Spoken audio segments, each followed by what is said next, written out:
Auzubillahiminash-shaytanir-rajim. Bismillahir-rahmanir-rahim. Assalamu alaikum, dear students. Today we will discuss the topic chemical reactions and equations, the first unit of your chemistry section. तो पहले इस unit के profile के बारे में बात कर लेंगे कि इस यूनिट में हमें क्या क्या पढ़ना है। तो पहला हम डिस्कस कर लेंगे केमिकल रिएक्शन किसको कहते हैं, उसके बाद इसके कैरेक्टरिस्टिक्स क्या बन जाते हैं, केमिकल रिएक्शंस की खुसूसियत फीचर्स क्या बन जाते हैं। नंबर थर्ड जो इसमें आ जाएगा that is chemical equation. Chemical equation किसको कहते हैं। उसके बाद हम पढ़ लेंगे balancing of chemical equations. Chemical equations को बैलेंस करने के लिए हम कौन कौन से मेथड्स अप्लाई करते हैं। तो इसी तरह से हम फिर पढ़ेंगे इसके बाद इसमें एक important topic that is types of chemical reactions, chemical reactions के अकसाम। तो उसके बाद हम पढ़ लेंगे डेली लाइफ से एसोसिएटेड दो important chemical changes, chemical reactions. One is corrosion and other is rancidity. तो ये वो टॉपिक्स है जो इसमें हम डिस्कस कर लेंगे। तो आज हम पहला टॉपिक लेंगे that is chemical reaction.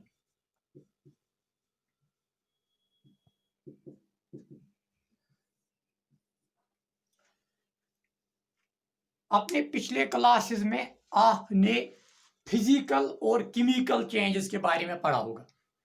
Like जब आप फिजिकल चेंजेस की बात करते हो तो फिजिकल चेंज का मतलब होता है कि सबस्टेंस के फिजिकल प्रॉपर्टीज में चेंज आ जाती है।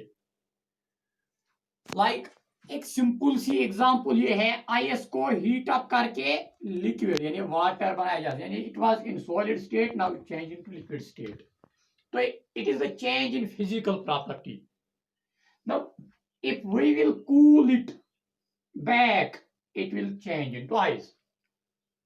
तो ये एक फिजिकल चेंज होती है कि फिजिकल प्रॉपर्टीज में चेंज आ जाती है, लेकिन जो सबस्टेंस बन जाता है that is not new substance from that very substance, और वी कैन से जो चेंज हमने लाई उस चेंज को हम रिवर्स कर सकते हैं।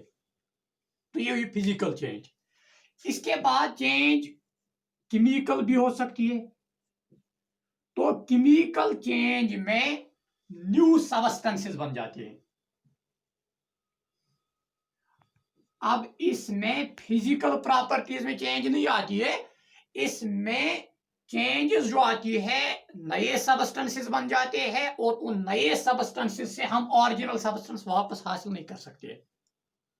तो वो चेंजेस जिनमें न्यू सबस्टेंस बन जाते हैं जो इरिवर्सिबल होते हैं उनको हम केमिकल चेंजेस कहते हैं।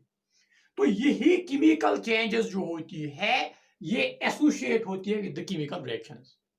That means we can say दो केमिकल चेंजेस जो होती है वो किन के जरिए से होती है, केमिकल रिएक्शंस के जरिए से होती है।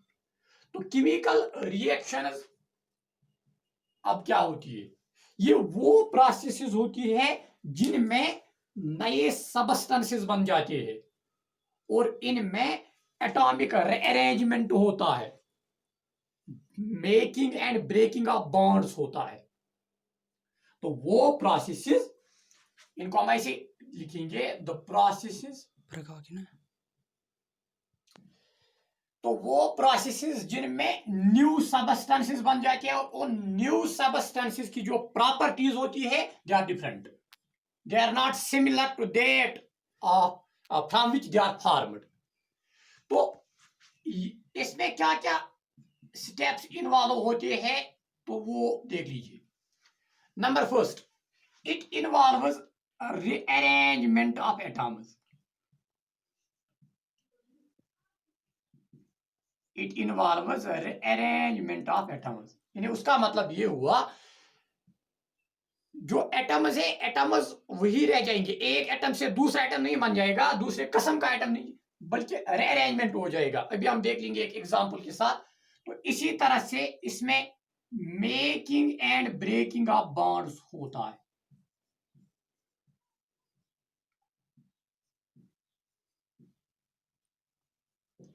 अब ये समझने के लिए हम एक एग्जांपल देंगे। लेबोरेटरी में हमारे पास मैग्नीशियम होता है in the ribbon form. Magnesium element है, एटॉमिक नंबर 12 है उसका। तो अगर हम इस मैग्नीशियम को लेंगे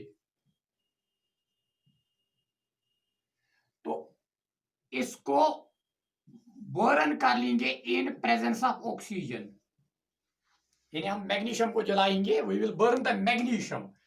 तो ऑक्सीजन की मौजूदगी में वो बर्न हो जाएगा। तो वहां एक एश लाइक प्रोडक्ट हमें हासिल हो जाएगा, उसको हम कहते हैं मैग्नीशियम ऑक्साइड। इसको मैं ऐसे रिप्रेजेंट कर सकता हूं, it is magnesium plus oxygen, it gives us magnesium oxide. तो इट विल बिकम डिवाइस। अब देख लीजिए, मैग्नीशियम जब आप बर्न कर लोगे तो एक इंपॉर्टेंट पॉइंट इसमें आप याद रख लोगे, that is magnesium Burns with white flame.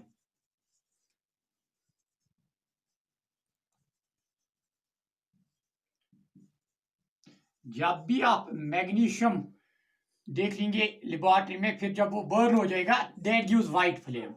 आप अभी आपने अगर नहीं देखा होगा तो आप कंफ्यूज हो जाएंगे व्हाइट फ्लेम के साथ। हाँ, ये व्हाइट फ्लेम देता है जब ये बर्न हो जाता है।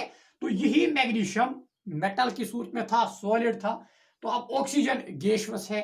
ये दो मिक्स होके एक नया सा सबस्टेंस बनाते हैं मैग्नीशियम ऑक्साइड। इससे हम वापस ये नहीं बना सकते। तो ये केमिकल चेंज है, तो ये केमिकल रिएक्शन बन जाती है। तो अब रीअरेंजमेंट ऑफ एटम्स देख लीजिए क्या है। यहां मैग्नीशियम एटम्स अलग से थे, ऑक्सीजन एटम्स अलग से थे। तो अब यहां इसके और इसके एटम्स में बॉन्डिंग हो गई, दे गॉट बॉन्डेड टुगेदर। तो रीअरेंजमेंट ऑफ एटम्स इसको हम कह सकते हैं। Making and breaking of bonds, तो देख लीजिए, अगर हम मैग्नीशियम को देख लेंगे तो मैग्नीशियम यहां डिवाइस हमने लिया था, इन दो मैग्नीशियम एटम्स के दरमियान जो बॉन्ड्स थे वो ऑक्सीजन के साथ मिलके यहां कंबाइंड बॉन्ड्स बनाते हैं। तो यहां ये हुआ making and breaking of bonds. तो ये हुई इसके बारे में एग्जाम्पल, यानी ये एक केमिकल रिएक्शन है जिसको हमने जो एग्जाम्पल ली हमने समझने के लिए। तो इसी तरह से अगर हम देखेंगे हमारी डेली लाइफ में बहुत सारी रिएक्शंस होती है जो हमारे तस्वर में नहीं होती है।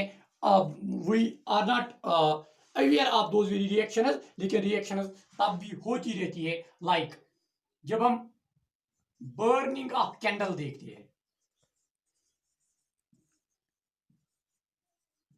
बर्निंग ऑफ कैंडल भी केमिकल रिएक्शन है।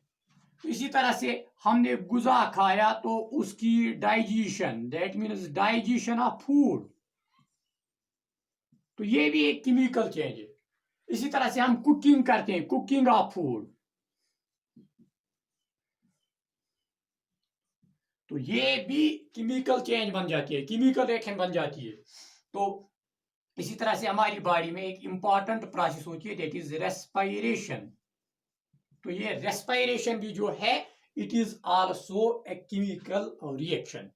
तो एक और एग्जांपल याद आ गई, that is formation of curd from milk. Curd from milk, ये भी केमिकल रिएक्शन है। तो these are some of the examples which occur in our daily life and they are actually the chemical reactions. तो यहां तक ये हुई chemical reaction क्या होती है, इसमें क्या क्या एसोसिएट होती है।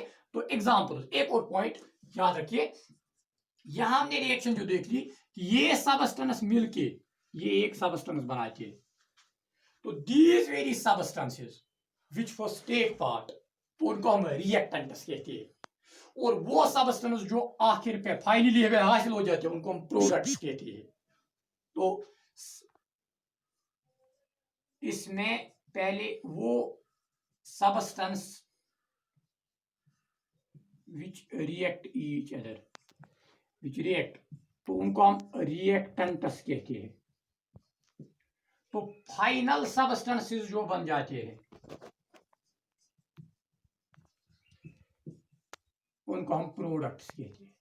तो आज आप देख लीजिए, जिनको हम राइट हैंड साइड में लिखते हैं वो प्रोडक्ट्स होते हैं, और जो LHS साइड के लिखते हैं वो रिएक्टेंट्स बन जाते हैं।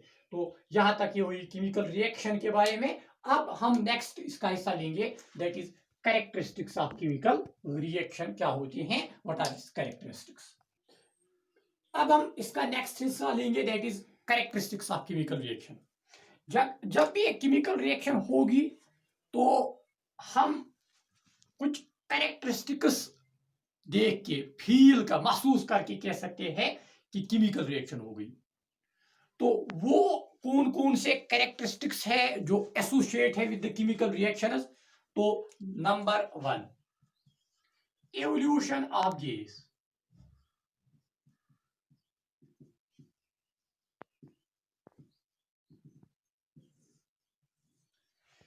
केमिकल रिएक्शन जब होती है तो बहुत सारी केमिकल रिएक्शंस ऐसी होती है जो गैस इवॉल्व करती है।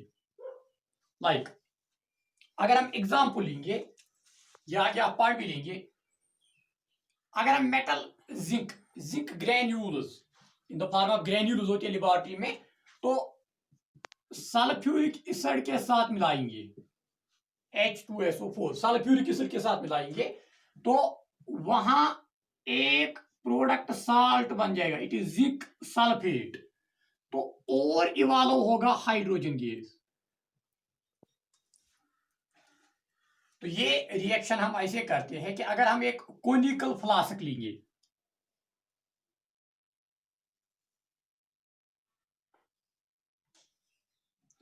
एक कोनिकल फ्लास्क हमने ली, तो इस कोनिकल फ्लास्क में हमने सल्फ्यूरिक एसिड और जिंक लिया, इसमें जिंक ग्रेन्यूल्स थे और सल्फ्यूरिक एसिड था, तो इनके दरमियान रिएक्शन होगी। तो जब रिएक्शन होगी यहां बबलिंग होगी, बबल्स। तो these very bubbles are actual gaseous bubbles. So it has been proved that the gas evolved here, it is hydrogen. तो अब आप कहेंगे कैसे ये रिएक्शन आगे पढ़नी है कि when this gas will come out, if we will burn the matchstick, there will be the flashes of fire, and hydrogen is the gas which burns as fuel. तो यहां हमने देखा कि एक गैस इवॉल्व हुआ हाइड्रोजन। तो evolution of gas is one of the characteristic of the chemical reaction. इसी तरह से अगर हम एग्जांपल लेंगे सोडियम कार्बोनेट की, तो उसको HCl के साथ मिलाएंगे, तो यहां हमें जो प्रोडक्ट हासिल हो जाएगा that will B sodium chloride plus water plus carbon dioxide. तो यहां भी गैस इवॉल्व होगा, और इस गैस को जब हम लाइम वाटर से पास कर लेंगे दैट विल टर्न मिल्की। तो एक कैरेक्टरिस्टिक ये बन जाता है कि बहुत सारी रिएक्शंस ऐसी होती है जिनमें गैस इवॉल्व होता है, तो गैस रिएक्शन से इवॉल्व होना ये एक कैरेक्टरिस्टिक बन जाता है। तो इसी तरह से कैरेक्टरिस्टिक नंबर 2 देख लीजिए क्या है, formation of precipitate. Formation of precipitate, तो फॉर्मेशन ऑफ प्रेसिपिटेट क्या है? प्रेसिपिटेट समझ लीजिए, it is simply the solid substance which gets formed during some chemical reactions. तो प्रेसिपिटेट, हाँ या मैं प्रेसिपिटेट लिख के रखूंगा आपके लिए,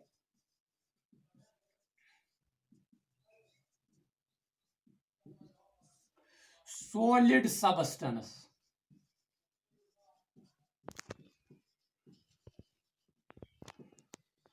obtained in chemical reactions in solution form। तो कई केमिकल रिएक्शन ऐसी होती है जहां हम सॉल्यूशन इस्तेमाल करते हैं, लेकिन एट द टॉप हमें एक सॉलिड सबस्टेंस हासिल होता है, उसको हम प्रेसिपिटेट कहते हैं।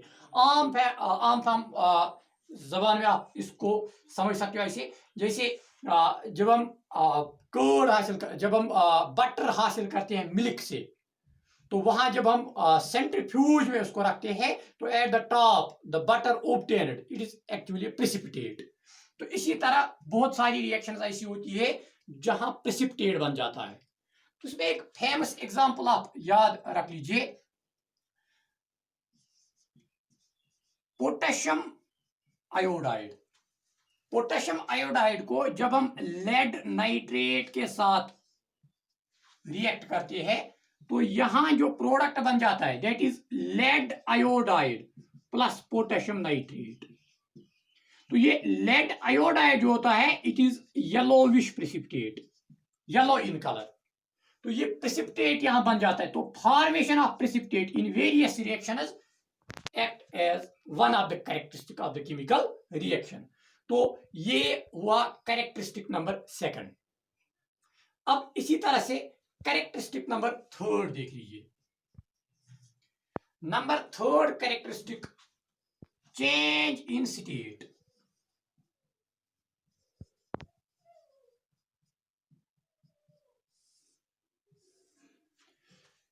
चेंज इन स्टेट, स्टेट मतलब तो जनरली 3 स्टेट्स ऑफ मैटर हम पढ़ते हैं, सॉलिड है, लिक्विड है और गैस। तो these are 3 states of matter. तो हम कभी देखते हैं कि रिएक्शंस होती है तो हमारे पास सॉलिड सब्सटेंस होता है दैट चेंज इनटू लिक्विड, और लिक्विड होता है दैट चेंज इनटू गैस, या लिक्विड होके सॉलिड बन जाता है, या गैस होके लिक्विड या सॉलिड बन जाता है, कोई नेक्स्ट स्टेट हमें हासिल होता है। तो लाइक एक एग्जांपल हमने यहां ली, जिंक सॉलिड है, सल्फ्यूरिक एसिड लिक्विड फॉर्म में है, तो यहां हम हासिल करते हैं zinc sulphate plus hydrogen gas. तो यहां हमने देखा सॉलिड लिक्विड, और यहां एक सब्सटेंस गैसियस हासिल हुआ। तो ये भी चेंज इन द स्टेट है। लेकिन एक एग्जांपल जो हम यहां देख लेंगे, जो वैक्स होती है, तो बर्निंग ऑफ कैंडल, उसमें वैक्स जो होती है ये सॉलिड फॉर्म में होती है, it changes into liquid form. तो ये भी एक कैरेक्टरिस्टिक बन जाता है that is change in the state. तो ये हुआ कैरेक्टरिस्टिक नंबर थर्ड। अब देख लीजिए characteristic number fourth and fifth क्या है। तो यहां तक हमने 3 कैरेक्टरिस्टिक्स डिस्कस किए। अब चौथा डिस्कस कर लेंगे, change in colour. Some chemical reactions are associated with the change in colour. तो ये भी एक कैरेक्टरिस्टिक बन जाता है। तो जैसे हम एक एग्जांपल लेंगे, अगर हम पोटेशियम परमैंगनेट KMnO4, इसका कलर पर्पल होता है, तो अगर हम इसको साइट्रिक एसिड ऐड कर लेंगे, साइट्रिक एसिड ऐड कर लेंगे, तो इसका पर्पल कलर फेड होके कलरलेस बन जाता है। साइट्रिक एसिड अगर ऐड कर लेंगे पोटेशियम परमैंगनेट को, तो इसका जो पर्पल कलर है वो कलरलेस बन जाता है। तो ये चेंज इन कलर है। इसी तरह से अगर हम लेंगे potassium dichromate K2Cr2O7, potassium dichromate जो होता है इसका कलर जो है दैट इज ऑरेंज।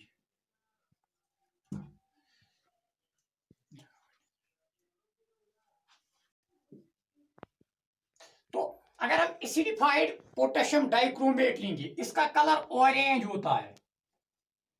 तो अगर इसमें से हम हाइड्रोजन सल्फाइड गैस पास कर लेंगे, तो इसका कलर ग्रीनिश बन जाता है। तो ये चेंज इन कलर हुआ। अब कैरेक्टरिस्टिक नंबर 5 देख लीजिए, that is change in temperature.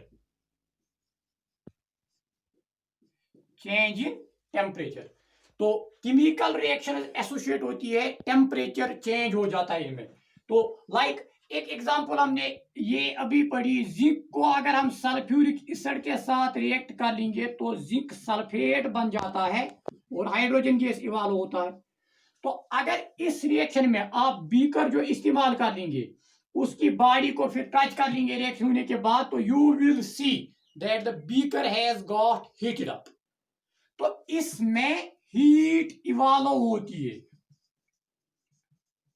तो टेम्परेचर राइज होता है। तो चेंज इन टेम्परेचर, लेकिन यहां टेम्परेचर राइज हुआ। इसी तरह से अगर आप लाइम स्टोन लेंगे तो उसमें भी टेम्परेचर राइज हो जाता है।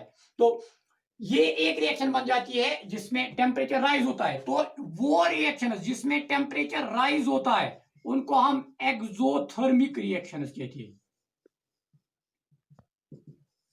तो एक्सोथर्मिक रिएक्शंस में राइज इन टेम्परेचर इंक्रीज हो जाता है। इसके बगैर एक और डेली लाइफ का एग्जांपल, रेस्पिरेशन जो होती है ये भी एक्सोथर्मिक रिएक्शन है, तो यहां भी टेम्परेचर इंक्रीज होता है। अब दूसरा केस क्या होगा, टेम्परेचर फॉल होगा। दूसरा केस बन जाता है कि टेम्परेचर में चेंज आ जाएगी। Just like when we will talk of barium hydroxide plus ammonium chloride, तो यहां जो प्रोडक्ट बन जाएगा that will be barium chloride plus ammonia. Barium chloride plus ammonia, और साथ में हम हासिल कर लेंगे यहां वाटर। तो इसमें जो टेम्परेचर होता है, टेम्परेचर फॉल, तो डिक्रीज इन द टेम्परेचर। तो वो रिएक्शन जिनमें टेम्परेचर चेंज हो जाता है, जिनमें टेम्परेचर चेंज होके कम हो जाता है, इनको हम कहते हैं एंडोथर्मिक रिएक्शन। तो चेंज इन टेम्परेचर में आप याद रखोगे रिएक्शन का एक टाइप एक्सोथर्मिक और दूसरा टाइप एंडोथर्मिक। एक्सोथर्मिक में टेम्परेचर इंक्रीज होता है और एंडोथर्मिक